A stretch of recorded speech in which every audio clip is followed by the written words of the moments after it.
মা কোথায় গেল? মা, হ্যাঁ, শোনো শোনো, বলো বলো বসো। বলো বলো কি বলবে বলো। আচ্ছা, তুমি যে সেদিনকে বললে যে একটা নতুন ধরনের পিঠে বানাবে, তো কি নতুনত্ব সেই পিঠেটা? হুম, বানাবো তো। কি বানাবো জানিস? নতুন আলু দিয়ে আলুর ভাজা দুধ পুলি। নতুন আলু দিয়ে? রাঙা আলু দিয়ে হুম, তো খেয়েছি, নতুন হ্যাঁ, আলু দিয়ে? রাঙা আলু দিয়ে তো আমরা সবসময় পিঠে বানাই, কিন্তু এবার তোকে খাওয়াবো নতুন আলুর ভাজা দুধ পুলি। Sounds interesting. খেয়ে বলবি কেমন হয়েছে। ঠিক আছে। নমস্কার বন্ধুরা, আপনারা সবাই কেমন আছেন? নিশ্চয়ই ভালো আছেন, আমিও ভালো আছি। এমজে রকমারি রেসিপিস চ্যানেলে আপনাদের সকলকে স্বাগত। আজকে আমি নিয়ে চলে এসেছি একটি নতুন রেসিপি, নতুন আলুর ভাজা দুধ পুলি। তাহলে চলুন যাওয়া যাক রেসিপিতে। নতুন আলুর ভাজা দুধ পুলি বানানোর জন্য আমি এরকম বড় দুটো আলু নিয়ে নিয়েছি, আর এটার খোসা ছাড়িয়ে ভালো করে ধুয়ে সেদ্ধ করে আজকে আমি রেখে দেবো, আর কালকে আমি পুলিটা বানাবো। পুলি বানাবার জন্য নিয়ে নিয়েছি আগের দিনে সেদ্ধ করে রাখা আলু, 100 গ্রাম খোয়া ক্ষীর, 100 গ্রাম খেজুর গুড়, আর একটা বড় নারকেলের অর্ধেক নারকেল আমি কুড়িয়ে নিয়েছি। এবার আলুগুলো আমি একটা বড় বাটির মধ্যে নিয়ে নেব, আর এইভাবে হাত দিয়ে আমি একটুখানি ম্যাশ করে নেব। আগের দিন সেদ্ধ করে রেখেছিলাম, তাই আলুগুলো একটু শক্ত হয়ে রয়েছে। আর এই শক্ত যাতে হয়ে থাকে সেই জন্যই আমি আগের দিন আলুটা সেদ্ধ করে নিয়েছি। পুলিটা বানানোর জন্য খুব সুবিধা হবে সেই জন্যে। এইভাবে হাত দিয়ে আমি ম্যাশ করে নিলাম, কিন্তু হাত দিয়ে আমি যতই ম্যাশ করি না কেন, একটু না একটু টুকরো ঠিক থেকেই যাবে। সেই জন্য আমি এই পর্যায়ে আলু মাখাটা একটা গ্রাইন্ডারে দিয়ে জাস্ট একবার একটুখানি ঘুরিয়ে নেব।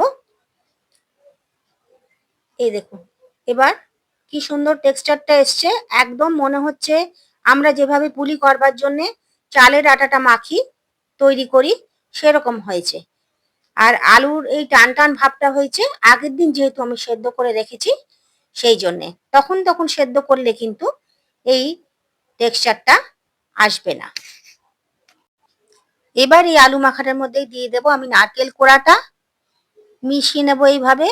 এরপরে দেব গুড়, গুড় নারকেল আলু মাখাটা সম্পূর্ণভাবে মেশাবো। এরপরে দিয়ে দেব খোয়া ক্ষীর।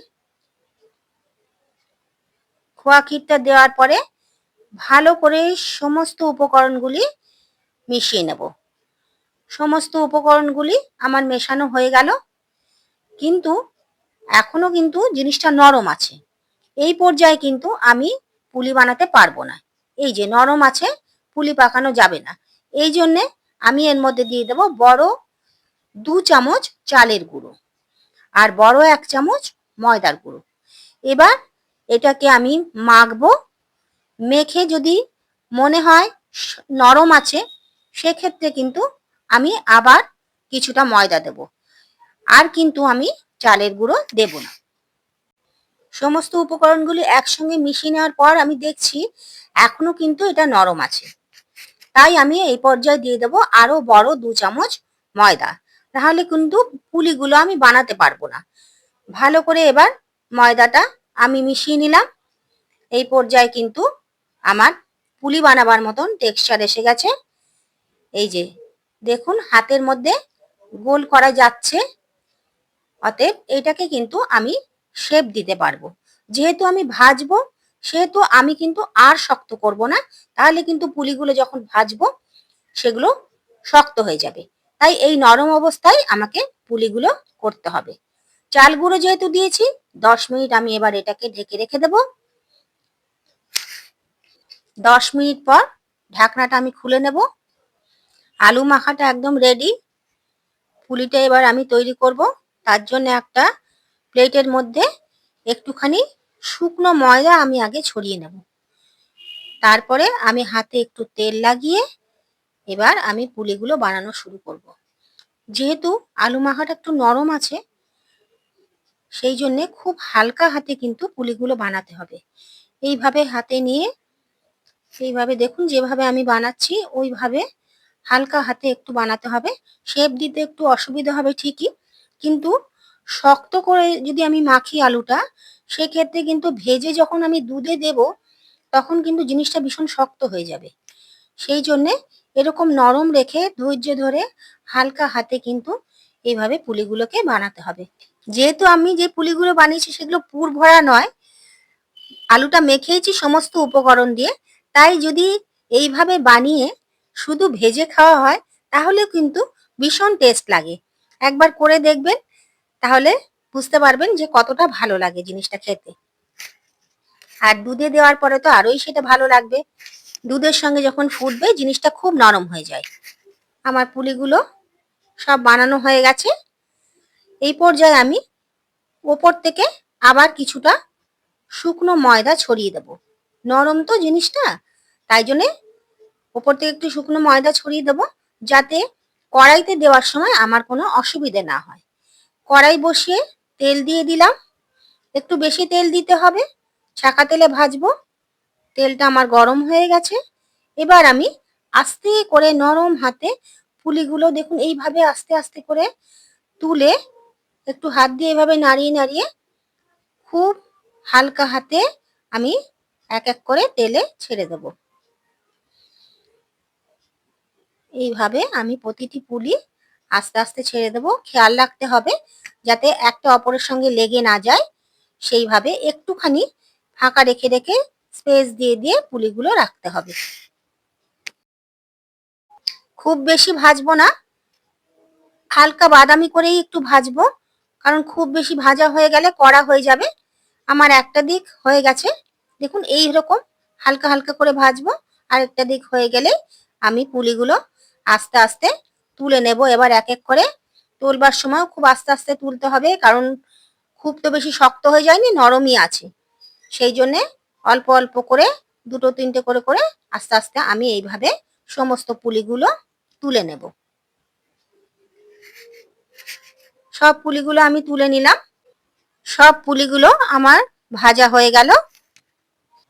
এবার পুলির দুধটা বানাবার জন্য আমি কড়াই বসিয়ে দিলাম, আর তাতে দিয়ে দিলাম 1 লিটার দুধ। সম্পূর্ণ দুধটা দেওয়ার পরে আমি ওপর থেকে ছড়িয়ে দেব কিছুটা এলাচের গুঁড়ো। এলাচের গুঁড়োটা ভালো করে দুধের সঙ্গে মিশিয়ে দেব। এলাচের গুঁড়োটা আমি আগেই দিয়ে দিই, তাহলে গন্ধটা খুব ভালো আসে। দুধটা ফুটতে শুরু করেছে। এবার আমি একে একে সমস্ত পুলিগুলো দুধের মধ্যে দিয়ে দেব। এভাবে পুলি বানালে শক্ত হওয়ার কোনো ভয়ই থাকে না। চাল গুঁড়ো বা সুজির পুলি অনেক সময় শক্ত হয়ে যাওয়ার ভয় থাকে, কিন্তু এরকম ভাবে বানালে কিন্তু কোনো ভয় থাকে না। এবার আমি দুধের সঙ্গে মিশিয়ে দেব মিল্ক মেড। 200 গ্রাম মিল্ক মেড আমি এর মধ্যে দিয়ে দেব। চিনি দেব না, মিল্ক মেডই দেব। মিল্ক মেড দিয়েই এটা মিষ্টি হবে। 200 গ্রাম মিল্ক মেড পুরোটা দিয়ে দিয়েছি। দুধটা ঘনও হয়ে যাবে খুব তাড়াতাড়ি, আর খেতেও ভীষণ টেস্ট হয়। এবার সমস্ত মিল্ক মেডটা দুধটার সঙ্গে ভালো করে মিশিয়ে নিলাম। কিছুটা ঘন হয়েই গেছে। এরপরে আমি নারকেল 1 টেবিল স্পুন মতো নারকেল আমি নিয়েছি, আর তার সঙ্গে 1 চামচ, ছোট চামচের 1 চামচ চাল গুঁড়ো মিশিয়ে দিলাম। ভালো করে মিশিয়ে এইভাবে হাত দিয়ে আমি পুরো দুধটার মধ্যে ছড়িয়ে দেব।